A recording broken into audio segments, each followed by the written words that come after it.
Hi everyone, it's Laura here and welcome back to my YouTube channel.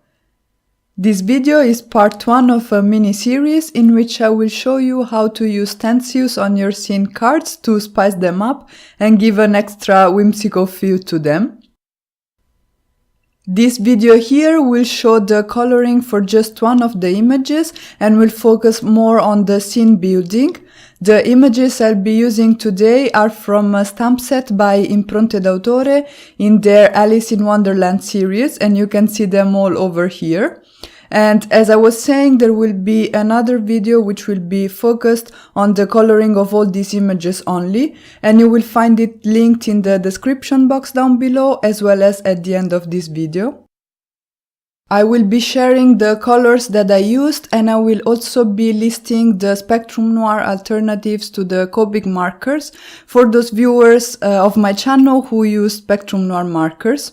Unfortunately, I cannot do the opposite because I don't have a lot of Copics, so I cannot really test out when I use a specific Spectrum Noir marker which would be the corresponding Copic color, because I simply don't have that. But there is a nice conversion chart that you can find on the Kitten Clowder website, and you will find that linked in the description box down below.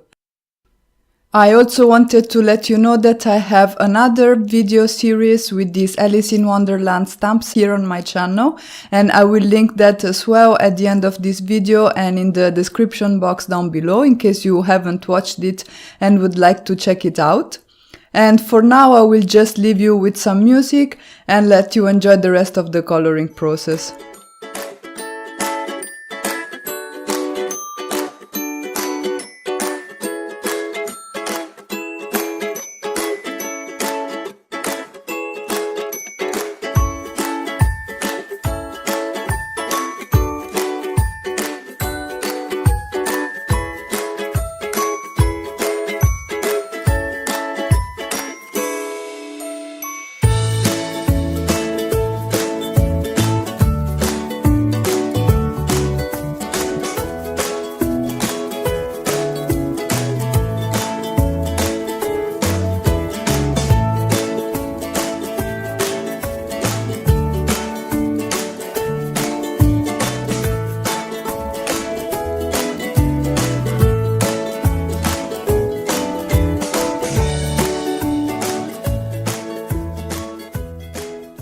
And these are the images once they're all colored in. As I already mentioned, you can watch me color these images in a separate video, and now it's time to move on to the scene building part of this video tutorial. And because I will be creating a scene, I need to build my landscape elements. For my hues, I used the Mama Elephant Landscape Trio dies to cut some Fabriano Bristol Smooth cardstock. This is very similar to Strathmore Bristol Smooth cardstock, and I will be adding color using my Distress inks. For this first hue, I'll be using Maud Lawn, Lucky Clover and Pine Needles, and I'll keep blending until I get a soft transition.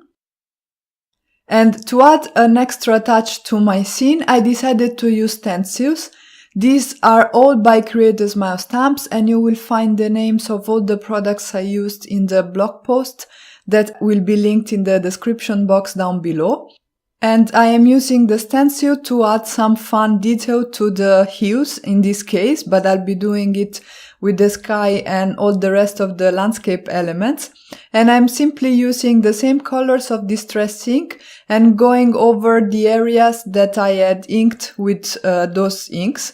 So I used again Maud Lawn, Lucky Clover and Pine Needles, and this is the result. For the second hue, which is the one that will be in the forefront, I am using a lighter palette. So I am using Twisted Citron, Maud Lawn and Lucky Clover. And the fact that the hue that I have in the background is darker than the one that I have in the foreground will push it even further back and will increase the feeling of depth and dimension in my scene. Once again, I will keep blending the colors together until I get the transition that I am going for, and I will be using that same chevron stencil to add a similar pattern to my hue. Again, using the same colors of Distress Ink, so Twisted Citron, Maudlin, and Lucky Clover. And this is how the hues look next to each other. For the sky, I am doing some more ink blending with my Distress Inks on a panel of Fabriano Bristol Smooth cardstock, and this time I am using Tumbled Glass, Mermaid Lagoon, and Salty Ocean.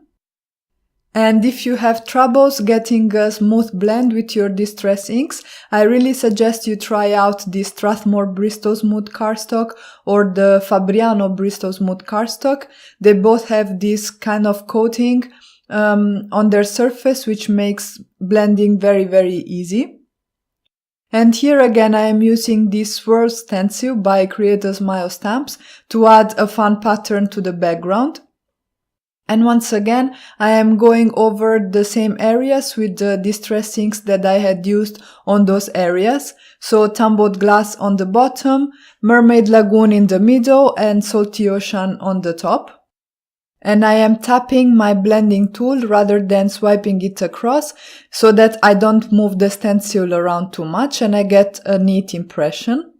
And once I'm happy with the way the sky turned out, I'm going to trim this panel down using the Avriel Wonky Stitches die. And I will use that same die to trim down the hue sides so that when I mount everything on my black card base, I have a nice border all around.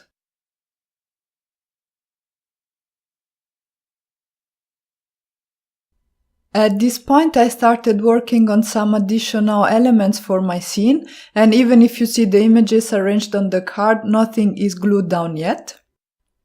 I am creating a sun here, and I used the L'Enfant Sun and Moon dies to cut the sun rays out of some Fabriano Smooth cardstock again, and I'm using Distress Inks in Carved Pumpkin, Wild Honey, and Dried Marigold to add color, and again another stencil by Creator Smile Stamps to add a fun detail. And for the sun disc, I decided to add the Cheshire Cat's face in the middle. So I'm doing some selective inking of this cute stamp of the Cheshire Cat grinning, and I will be stamping that on some Nina Solar White cardstock because I thought it would be easier to add color to this using my Spectrum Noir markers. And I will be using shades of orange and yellow for the disc, and I will be adding some shadow and dimension to the teeth using some cool gray markers. I will actually end up not using this sun on the front of the card, but I will use it on the inside of the card instead. And I will also change a little bit the way in which I color the disc. So I will not list the colors here, but I will list them at the end of the video when I'll be taking care of the inside of the card.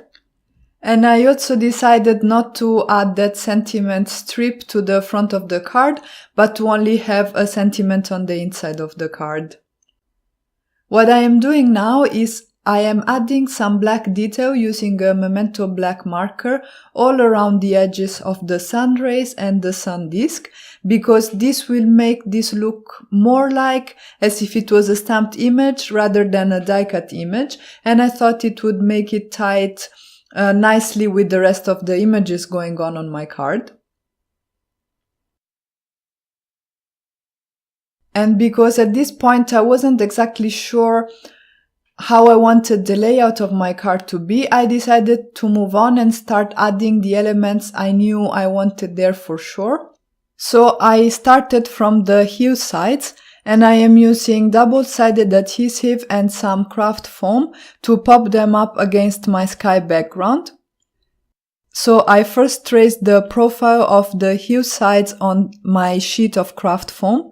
I cut that with my scissors, and now I am putting some double-sided adhesive on both sides of each of these craft foam hues. And then I can go ahead and first adhere the craft foam to each of the hue side panels, and then adhere the hue side panels to each other. I am adding an extra strip of craft foam to level the backside of this double hue side panel. And then I can go ahead and adhere that to my sky background. I then went ahead and started adhering my trees, and I will glue some of them flat onto my sky, and for some others I will be using some foam tape. And I want the scene on my card to look as if the playing cards are in the process of painting the roses.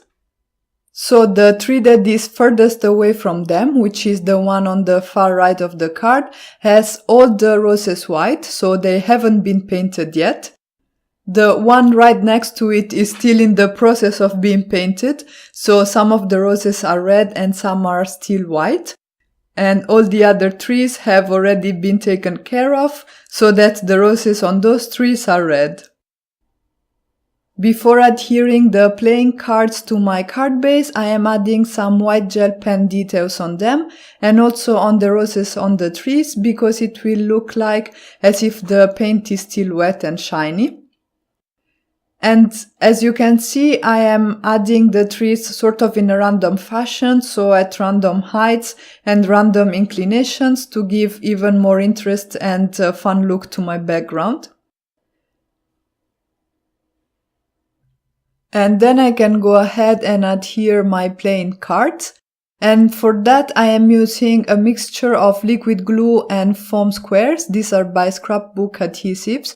And I am adding the foam squares on the part of my die-cut images that hang off the hues, so that I am sure that everything is nice and flush and my images won't collapse. And at this point I had a better idea of what my card looks like, so I decided instead of the sun to add some clouds. I cut some more Bristol Smooth cardstock by Fabriano using the Lawn Fawn Puffy Clouds, and I am using Distress inks to add some color. I used carved pumpkin and dried marigold, and I also used another stencil by Create a Smile Stamps to add a fun detail to the clouds. And I will be popping up the larger one using some foam squares, and I will adhere the smaller one flush to my sky. And that finishes off my card front. For the inside of my card, I used the sun with the Cheshire Cat's face. I just created another disc using the same exact techniques but slightly different colors, so that I would have a bit more contrast with the sun rays. And I am adhering that directly on top. For the inside of the card, I used this sentiment that says, "Make way for the Queen of Hearts." I also used the Queen of Hearts herself and one more tree with the painted roses. And I think that decorating the inside of the cards make them even more unique. And at this point, all that's left to do is to adhere my card front to my card base. And I want to take the opportunity to let you know once again that you will find all the supplies I used listed in the blog post that you will find in the description box down below. And there I will also list for each of the landscape elements exactly which dyes, which stencils and which colors of distress inks I used, so that if you want to reproduce this card or something similar, you have a nice reference. And even if you don't own the specific supplies that I used in this video, you can still utilize these concepts on different scene cards using different types of stamps, dies and stencils. So I hope that you will still find this useful, and I hope you enjoyed watching me create this card. And coming back to the card making process, I decided to add some white gel pen details also on the inside of the card to tie it nicely with the rest of the images I have on my card front. And this is the final result. And that's it for today. If you guys enjoyed this video, please let me know in the comments below, give it a thumbs up and consider subscribing to my channel. You can visit my blog for the full list of supplies, and I'll catch you guys soon with the next one. Ciao!